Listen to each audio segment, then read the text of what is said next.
আল্লাহর হাবিব সাল্লাল্লাহু আলাইহি ওয়াসাল্লাম এমন একজন মানুষ ছিলেন, আল্লাহ পাক নিজেই তাকে সালাম দিতেন। রাসূল সাল্লাল্লাহু আলাইহি ওয়াসাল্লামের যখন জান কবজ করা হবে মৃত্যুর সময়, জিবরাইল আলাইহিস সালাতু ওয়াসাল্লাম আসলেন, এসে রাসূল সাল্লাল্লাহু আলাইহি ওয়াসাল্লামকে সালাম দিলেন। সালাম দিয়ে বললেন, আল্লাহ পাক আপনাকে সালাম দিয়েছেন এবং জানতে চেয়েছেন যে আপনি কেমন আছেন। আল্লাহ পাক কিন্তু জানেন, তিনি কিন্তু জানেন যে আল্লাহর হাবিব সাল্লাল্লাহু আলাইহি ওয়াসাল্লাম কেমন আছে। তারপরেও তিনি জানতে চাইলেন যে ইয়া রাসূলুল্লাহ, আপনার মুখ থেকে আল্লাহ শুনবেন যে আপনি কেমন আছেন। রাসূল সাল্লাল্লাহু আলাইহি ওয়াসাল্লাম বললেন যে জিবরাইল, আমি একটু অসুস্থ। জিবরাইল আলাইহিস সালাতু ওয়াসাল্লাম বললেন যে ইয়া রাসূলুল্লাহ, আমার সাথে আমার একজন বন্ধু এসেছে, আমার সাথে একজন ফেরেশতা এসেছে, তার নাম হচ্ছে মালাকুল মাউত, তে এসেছে আমার সাথে। রাসূল সাল্লাল্লাহু আলাইহি ওয়াসাল্লাম অনুমতি দিলেন, ভিতরে ঢুকলেন, মালাকুল মাউত সালাম দিলেন। সালাম দেওয়ার পরে রাসূল সাল্লাল্লাহু আলাইহি ওয়াসাল্লামকে বলতেছেন, ইয়া রাসূলুল্লাহ, এই প্রথম আমি কারো ঘরে জান কবজ করতে এসে, কারো কাছে জান কবজ করতে এসে অনুমতি চাচ্ছি যে তার জানটা কবজ করা যাবে কিনা।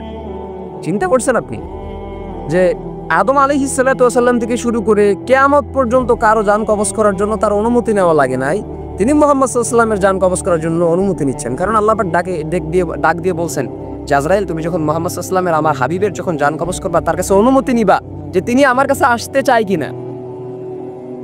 সব বিষয়টা হচ্ছে এরকম যে আমরা আল্লাহর হাবিব সাল্লাল্লাহু আলাইহি ওয়াসাল্লামকে প্রচুর পরিমাণে ভালোবাসি, যেটা আমরা আমাদের পিতামাতাকেও ভালোবাসি না। বুঝতে পারলেন?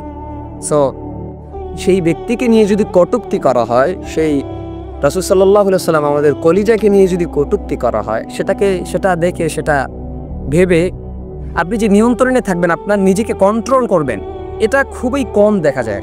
আমার সামনে যদি কেউ এরকমটা করে, আমার মনে চাইবে আমার হাতে যা আছে সেটা দিয়ে ওকে মেরে ফেলতে, কোনো কিছুই দেখব না যে আমাকে আইন দেখবে, আমার ফাঁসি হবে, মৃত্যুদণ্ড হবে, কারাগার হবে যাবজ্জীবন, এদিকে খেয়াল করার কোনো সময় নেই।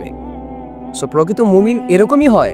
সো আপনি এই জামানায় এসে তাদের বিরুদ্ধে কিভাবে লড়বেন, কিভাবে রুখে দিবেন সেগুলাকে, যেগুলার হচ্ছে কোনো পরিচয় নাই, পরিচয়বিহীন তারা এরকম পোস্ট করে। তারা তো পিতৃ পরিচয়হীন কুলাঙ্গার সন্তান তাদের পিতা মাতার, এতে তো কোনো গ্যারান্টি নেই, কোনো সন্দেহই নেই।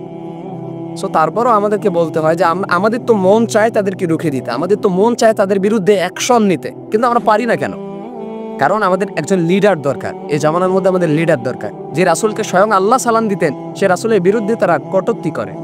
তো এজন্য ভাই সাবধান হন, তাদের বিরুদ্ধে কঠোরতা অবলম্বন করেন, তাদেরকে রুখে